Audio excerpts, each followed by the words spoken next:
नारायण गुरु को, संत गाडगे महाराज को, मान्यवर दीना भाना वाल्मीकि को, बाबू शिवदयाल चौरसिया को, संत राम बीए प्रजापति को और हमारे गुरु, हमारे नेता मान्यवर साहब श्री काशीराम जी को भी नमन करता हूं। इस मंच पर उपस्थित सभी संतों को भी मैं जय भीम, सतनाम, जय गुरुदेव करता हूं। यहाँ हमारे मिशनरी गायक हैं किशोर कुमार पगला जी और एक और हमारे साथी जो मिले थे शिवचरण दीवाना जी, गोपी जाटव, में इनको भी सबको, महेंद्र गुरु जी, सबको जो है बहुत बहुत धन्यवाद करता हूं जो मिशन का गायन का काम करते हैं। स्वागत करते हैं एक बार फिर से।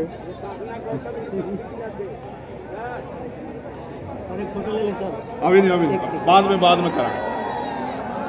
और मैं आप सबका भी बहुत बहुत धन्यवाद करता हूं।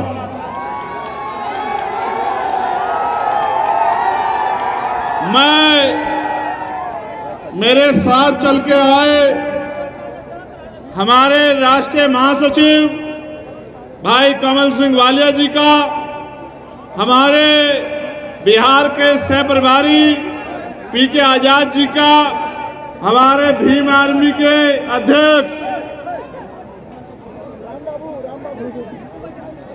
अमर ज्योति जी का, भाई हमारे नौजवान नेता आजाद समाज पार्टी के प्रदेश अध्यक्ष जौहर आजाद जी का भी, जिला कमेटी का राम बाबू भारती का, संजीव कुमार का, हीरालाल राम का, मुकेश का, सत्येंद्र कुमार का, शशिकांत, गोविंद, रविकांत, मृत्युंजय, जीवन, सतीश, कौशल, संजय मल्होत्रा और हमारे धाम के पुजारी शिव कुमार पुजारी जी का और हमारे जिला अध्यक्ष एसपी जनार्दन निराला जी का भी धन्यवाद करता हूं। गर्मी बहुत है ना, लेकिन मैं ये मानता हूं कि हम जिस हालात में है उस हालात में गर्मी भी हमारा कुछ भी नहीं बिगाड़ सकती। मैं आपसे आग्रह करूंगा, जो नौजवान वॉलंटियर घूम रहे हैं, ये अगर अपनी जगहों पे चैन से बैठ जाएं तो फिर आगे की बात शुरू की जाए। और जब ये बीच में घूमते रहेंगे तो जो बैठे हुए लोग हैं वो परेशान होते रहेंगे देखने में, तो एक तरह का अनुशासन नहीं बन पाएगा। मैं आपकी भावनाओं का सम्मान करता हूं कि ये गर्मी भी आपके जोश को रोक नहीं पा रही है, और मैंने तो आपका जोश कैमूर के जहां हम लोग ठहरे हुए थे उस भवन से लेके सड़क पर और यहाँ इस मिट्टी में तमाम जगह आपका जो है जोश देखा है। मैं तो आपका धन्यवाद देता हूं कि आप लोग इतना प्यार करते हैं, लेकिन मुझे भी आपसे बहुत कुछ कहना है, और जब तक मैं आपसे नहीं कहूंगा और जब तक आप उस बात पर पहरा नहीं देंगे तब तक आपकी जिंदगी में कोई जो है बदलाव नहीं हो सकता। प्यारे साथियों, आज हम लोग आजादी का 75वां साल से ज्यादा का समय मना रहे हैं, लेकिन क्या हम लोग इस देश में आजाद जीवन जी पा रहे हैं? क्या हमें रोटी, कपड़ा, मकान मिल पा रहा है? क्या हमें पीने के लिए साफ पानी, सर ढकने के लिए पक्की छत, पहनने के लिए अच्छे कपड़े और खाने के लिए अच्छा भोजन मिल पा रहा है?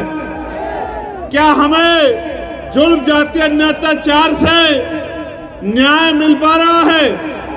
क्या हमें स्वाभिमान, सम्मान की जिंदगी मिल पा रही है?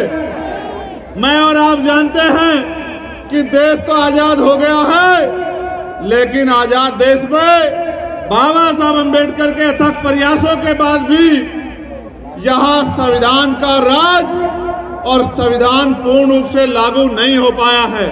मैं धन्यवाद दूंगा कमेटी का, जिन्होंने डॉक्टर बाबा साहब अम्बेडकर की इतनी अच्छी स्टैचू का भी जो है अनावरण मेरे हाथों द्वारा यहाँ करवाने का काम किया है। मैं तो छोटा सा आदमी हूँ, बहुत छोटा सा, मिट्टी का। इस मिट्टी के छोटे से आदमी को ताकत देके पार्लियामेंट में भेजने का काम अगर किसी ने किया है तो वो आप लोग हो, वो आप सब लोग हो जिन्होंने ताकत देने का काम किया। और जब आपने ताकत दी तो आप देखो, कभी रविदास जयंती का अवकाश नहीं होता था। मैंने पार्लियामेंट में लड़ के सरकारों को मजबूर किया कि वो जगत गुरु सदगुरु रविदास जी की जयंती पे अवकाश रखें। ये अवकाश कैसे सुनिश्चित हो पाया? जब आपने मुझे ताकत दी, मैंने उस ताकत का प्रयोग करके पार्लियामेंट में देश की सरकार को और प्रदेशों की सरकार को मजबूर किया कि वो करोड़ों लोगों की आस्था का सम्मान करे और जगत गुरु रविदास जी महाराज की जयंती पे अवकाश करें। क्योंकि देश धर्मनिरपेक्ष है, सभी को अधिकार है, सभी की जो है आस्था है, तो इतने लोगों की आस्था के साथ खिलवाड़ नहीं किया जा सकता है। आज जगत गुरु सदगुरु रविदास जी महाराज को मानने वाले लोग पूरी दुनिया में रहते हैं, पूरी दुनिया में वो उनके झंडे का प्रचार प्रसार करते हैं और उनकी विचारधारा को फैलाने का काम करते हैं। इतने लोगों की आस्था का अपमान जब सरकार ने करने का काम किया तो आपके इस छोटे से सिपाही ने, जगत गुरु सदगुरु रविदास जी महाराज की संतान ने आपके झंडे को मजबूत करने का काम पार्लियामेंट में किया। ये आप सब लोगों ने देखा होगा। मैं आपको ये बताना चाहता हूं, आपने मुझे ताकत दी, उस ताकत का प्रयोग करके मैंने आपके आत्मसम्मान की लड़ाई को लड़ने का काम किया। लेकिन आज जब मैं बिहार में हूं और मैं जब निकल के आ रहा था तो मैंने आपके घर देखे, आपके कपड़े देखे, आपके साधन देखे और कहीं ना कहीं मैंने ये भी महसूस किया कि आपके चेहरे पे उम्मीद तो है, आपके चेहरे पे आशा की किरण तो है, लेकिन आपके चेहरे के साथ साथ आपके मन में ये चिंता भी है कि वो दिन कब आएगा जब हमें भी इस देश में बराबर के अधिकार, सम्मान और इज्जत की जिंदगी मिलने का काम होगा। ये चिंता भी मैंने महसूस की। आप औरों को छोड़ो, अपने दिल पे हाथ रख के बताओ, क्या आप इस जिंदगी से खुश हैं? ये जो तमाम तरह के गैर बराबरी के जीवन को आप लोग जी रहे हैं, इस जीवन से आप लोग खुश हैं? अगर खुश नहीं हो तो इसको बदलने के लिए क्या कर रहे हो, ये भी मुझे बताओ। प्रयास कर रहे हो, नहीं कर रहे हो? मैं आपका ध्यान आकर्षित करूंगा। अब आप मेरी बात को बड़ी गौर से सुन रहे हो। ऐसे समय में मैं आपका ध्यान आकर्षित करता हूं।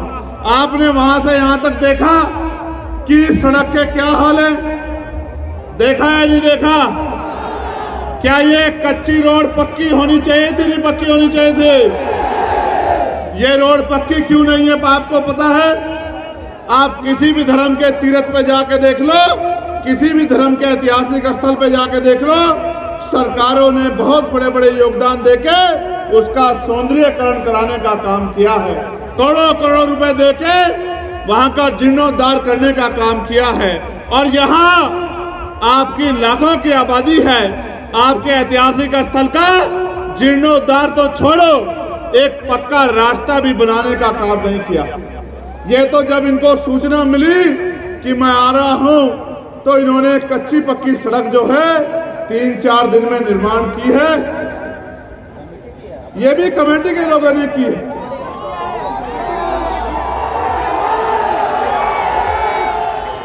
कमेटी के लोगों के दृढ़ संकल्प को तो मैं जानता हूं कि कमेटी के लोग तो ये काम कर सकते हैं, क्योंकि वो मुझसे प्यार करते हैं और वो अपने कार्यक्रम को आयोजित करना जानते हैं। मैं तो ये भी जानता हूं कि ये जो पूरा तीर्थ है, इसको बनाने में एक एक पैसे का योगदान हमारे लोगों ने किया है। किसी और का कोई योगदान इस पैसे में, इस काम में नहीं। तो मैं